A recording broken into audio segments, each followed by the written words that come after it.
পাথর মানে ইসমাইল আলাইহিস সালামকে কোরবানি করার জন্য যেখানে ডাল চোয়াল সোয়া জবাই করতেছিল সেই জায়গাটা দেখবো। সবাই বাম পাশে তাকাবো। এই যে জায়গাটা দেখছি এগুলো হচ্ছে শয়তানকে পাথর মারার বিভিন্ন রাস্তা আছে। এই রাস্তাগুলো এই রাস্তা দিকে দিয়ে সামনের দিকে যেতে হয়, সেটা দেখতেছি আমরা এখন। এই যে ডাইনে যে দেখতেছেন এইগুলো তাবু, সব তাবু।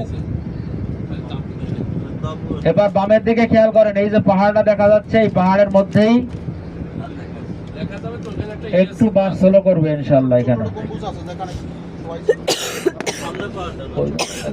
এই যে ওই যে দেখা যাচ্ছে সাদা একটা গম্বুজ, দেখেন ছোট্ট একটা সাদা গম্বুজ, এই যে পাহাড়ের পরে ঠিক ওই জায়গাটাই হলো ইসমাইল আলাইহিস সালামকে চুয়ার ঠেকা জবাই দিচ্ছিল। আমি যে আয়াত একটু আগে বললাম, ওই যে জায়গাটা বলে আলহামদুলিল্লাহ, সুবহানাল্লাহ, আল্লাহু আকবার, আল্লাহু আকবার।